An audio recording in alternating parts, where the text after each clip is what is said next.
धर्म और अध्यात्म की नगरी प्रयागराज, जिसको हमारे शास्त्रों ने सभी तीर्थों का राजा माना। प्रयागराज में आयोजन होता है दुनिया के सबसे बड़े धार्मिक मेले यानी महाकुंभ का। तो चलिए दोस्तों, शुरू करते हैं अपने इस वीडियो के माध्यम से महाकुंभ 2025 की संपूर्ण जानकारी। दोस्तों, अगर आप त्रिवेणी संगम में स्नान करने का प्लान कर रहे हैं तो सबसे पहले आपको प्रयागराज आना होगा।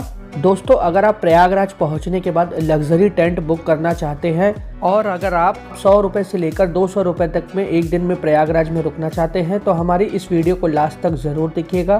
प्रयागराज आप ट्रेन, फ्लाइट और बस के माध्यम से बहुत ही आसानी से पहुंच सकते हैं, क्योंकि आपको हम इस वीडियो में पूरी जानकारी देने वाले हैं। और अगर आप हमारे चैनल पर नए हैं तो हमें सब्सक्राइब करके सपोर्ट जरूर करिएगा।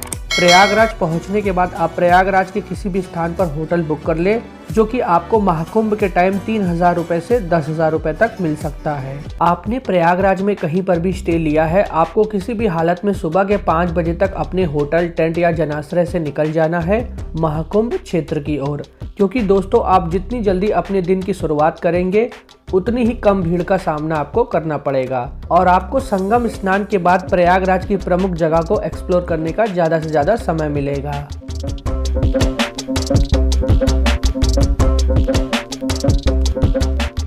दोस्तों, प्रयागराज में अमृत स्नान की 6 प्रमुख डेट्स हैं, जिसमें 13 और 14 जनवरी को 2 अमृत स्नान की डेट्स निकल चुकी हैं। इसके बाद है 29 जनवरी को मौनी अमावस्या, इसके बाद 3 जनवरी जिस दिन बसंत पंचमी है, फिर 12 फरवरी जिस दिन माघी पूर्णिमा है और आखिरी डेट है 26 फरवरी जिस दिन शिवरात्रि है। अगर आप इन डेट्स पर प्रयागराज आ रहे हैं तो दोस्तों एक बात का ध्यान रखिएगा, आपको रेलवे स्टेशन और बस अड्डे से संगम क्षेत्र तक पैदल ही चलकर आना होगा, क्योंकि इन दिनों करीब 8 से 10 करोड़ लोग आने वाले हैं, तो आपको कम से कम 10 से 15 किलोमीटर पैदल चलना होगा।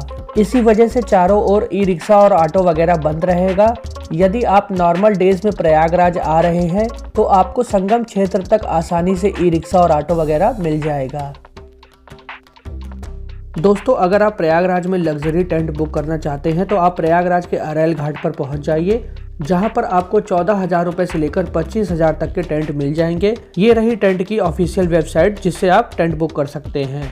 अगर आप कम बजट में प्रयागराज में रुकना चाहते हैं तो आपको गवर्नमेंट ऑफ इंडिया के द्वारा बनाए गए महाकुंभ क्षेत्र में 40 से 50 बड़े बड़े जनाश्रय मिल जाएंगे, जहां पर आप सिर्फ 200 रुपए देकर 24 घंटे तक रुक सकते हैं। सबसे ज्यादा जनाश्रय आपको सेक्टर 1 में परेड ग्राउंड में मिलेंगे।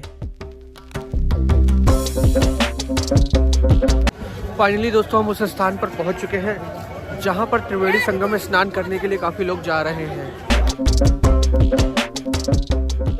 महाकुंभ क्षेत्र में आपको पानी की बोतल कैरी करने की जरूरत नहीं है। यहाँ पर आपको हर जगह पीने का पानी की फैसिलिटी मिल जाएगी। यहाँ पर सरकार के द्वारा 1.5 लाख टॉयलेट्स भी बनाए गए हैं। अगर आप यहाँ कहीं पर भी खो जाते हो और आपको पता नहीं एग्जैक्टली आप किस लोकेशन पर हो, तो यहाँ पर जगह जगह QR कोड बनाए गए हैं, जहाँ पर आप स्कैन करके देख सकते हो एग्जैक्टली आप कहाँ पर हो। फिलहाल दोस्तों, हम त्रिवेणी संगम वाले पॉइंट पर आ चुके हैं। चलिए यहाँ पर स्नान करते हैं, इसके बाद आपको आगे की जानकारी देते हैं।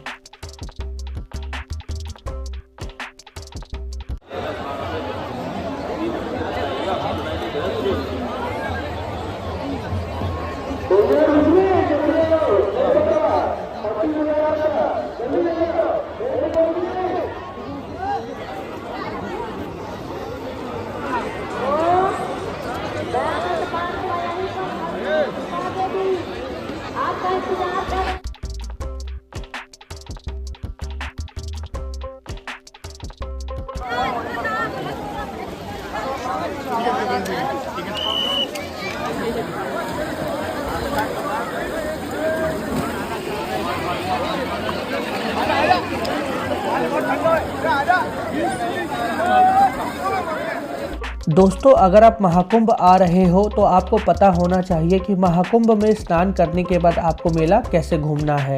जैसा कि आप जानते हैं, महाकुंभ मेला 1 से लेकर 25 सेक्टर में बांटा गया है, जिसमें 5 एरिया है। Number 1 parade ground, number 2 Teliarganj, number 3 Sangam, number 4 Arail और नंबर 5 झूसी। तो दोस्तों, हमने फाइनली कुंभ में स्नान कर लिया है और अभी हम बढ़ रहे हैं आगे की तरफ और आगे चलते हैं और आपको देखते हैं और भी चीजें आपको एक्सप्लोर कराते हैं।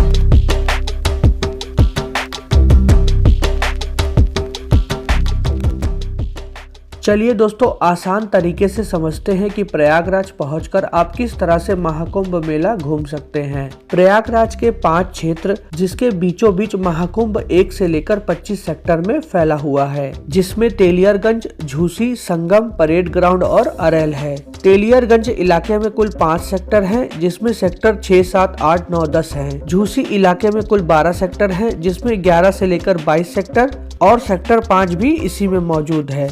यहाँ पर आपको नागा साधुओं के बहुत सारे टेंट देखने को मिलेंगे। संगम क्षेत्र में सेक्टर 3 और 4 है, जहाँ पर अक्षयवट और लेटे हुए हनुमान जी का मंदिर स्थित है। परेड ग्राउंड में सेक्टर 1 और 2 है, जहाँ पर आपको कम बजट में मात्र 200 रुपए में 24 घंटे तक स्टे करने के लिए गवर्नमेंट ऑफ इंडिया के द्वारा बनाए गए जनाश्रय मिलेंगे। यमुना नदी के उस पार नैनी के अरेल इलाके में 3 सेक्टर हैं, 23, 24 और 25। अरेल क्षेत्र में आपको बहुत सारे स्टे करने के लिए लग्जरी टेंट मिलेंगे। इन सभी इलाकों को आपस में जोड़ने के लिए 30 पीपा पुल बनाए गए हैं।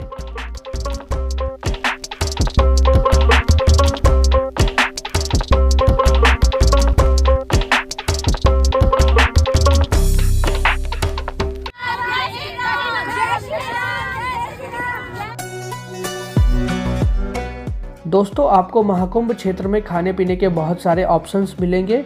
आप चाहे तो यहाँ पर होने वाले भंडारों को भी खा सकते हैं, जो कि सभी सेक्टरों में उनका टेंट लगा हुआ है। फिलहाल दोस्तों, संगम में स्नान करने के बाद अभी हम जा रहे हैं अक्षयवट के दर्शन करने। पौराणिक मान्यताओं के अनुसार संगम स्नान के बाद अक्षयवट के दर्शन करने का विशेष महत्व माना जाता है। कहते हैं जो भी भक्त प्रयागराज आता है और संगम में स्नान करता है, संगम स्नान करने के बाद सभी भक्तों को अक्षयवट के जाकर के दर्शन करने चाहिए, जिसका अभी हाल ही में कंस्ट्रक्शन हुआ है। हमारे सामने आप जो किला देख रहे हैं, इसे अकबर फोर्ट के नाम से जाना जाता है। इसी के अंदर स्थित है अक्षयवट।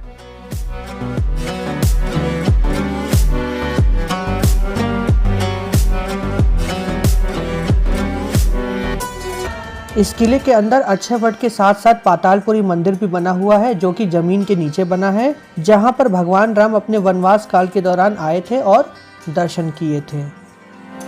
गंगा स्नान या गंगा जी के दर्शन करने के बाद जब तक अक्षयवट जी का दर्शन नहीं होता, प्रयाग आने का, गंगा स्नान करने का, दान पुण्य करने का कोई मत नहीं होता। सतयुग में ब्रह्मा जी पूरे सृष्टि और पूरे ब्रह्मांड की रचना कर रहे थे। ये तब की बात है। इसी पत्ते पे भगवान विष्णु बाल रूप करके अपने दाहिने पैर का अंगूठा चूसते हुए दिखलाई पड़े।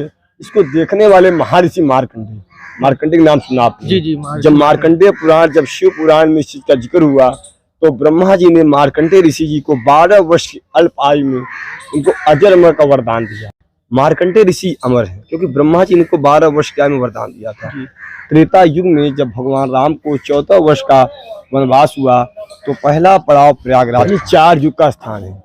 4 युग से उनकी पूजा हो रही है।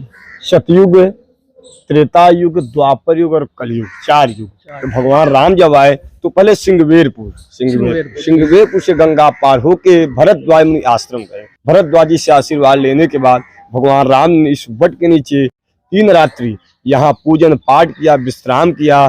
फिर निषाद राज ने जमुना पार उतारा तो चित्रकूट को गए। द्वापर युग में इसी वट के नीचे 5 पांडव आए अज्ञातवास में, क्योंकि जब भगवान राम आए थे तो वो लोग भी लालायित हुए। जब हमारे प्रभु गए थे तो वो लोग भी लालायित हुए, तो वो लोग भी यहाँ पे कुछ दिन यहाँ विश्राम किए, कुछ दिन छिप करके रहे। अब कलयुग में हम आ पाते दर्शन। अक्षयवट और पातालपुरी के दर्शन करने के बाद अभी हम आ चुके हैं अकबर फोर्ट पर, और हमारे सामने आप देख सकते हैं लेटे हुए हनुमान जी मंदिर का नजारा, जहां पर भक्तों की बहुत ही ज्यादा भीड़ देखने को मिल रही है। विशेष बात यह है कि अमृत स्नान वाले दिन अक्षयवट मंदिर और लेटे हुए हनुमान जी का मंदिर बंद रहेगा, क्योंकि प्रयागराज में अमृत स्नान वाले दिन करीब 10 से 15 करोड़ लोग आ सकते हैं। दोस्तों, इस समय आप प्रयागराज के किसी भी स्थान पर मौजूद होंगे, आपको अपने चारों तरफ भक्तों की बहुत ही ज्यादा भीड़ देखने को मिलेगी। प्रयागराज में सिर्फ भारत से ही नहीं बल्कि विदेशों से लोग आ रहे हैं त्रिवेणी संगम में स्नान करने के लिए। हमारे सामने है लेटे हुए हनुमान जी का मंदिर। चलिए आपको लेटे हुए हनुमान जी के दर्शन कराते हैं।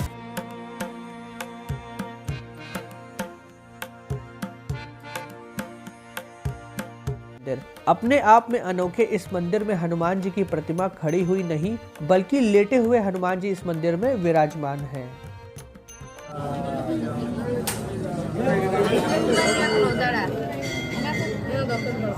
कहते हैं त्रेता युग में रावण का वध करने के बाद जब भगवान राम, माता सीता, लक्ष्मण जी और हनुमान जी अयोध्या लौट रहे थे, तब प्रयागराज के इसी स्थान पर हनुमान जी ने आराम किया था। इसी वजह से इस स्थान पर उनकी लेटे हुए प्रतिमा विराजमान है।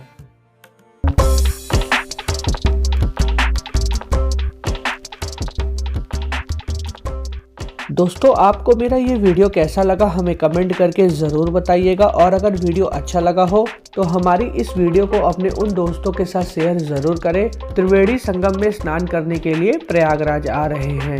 मिलते हैं आप सभी से प्रयागराज की अगली वीडियो में। तब तक के लिए हर हर महादेव।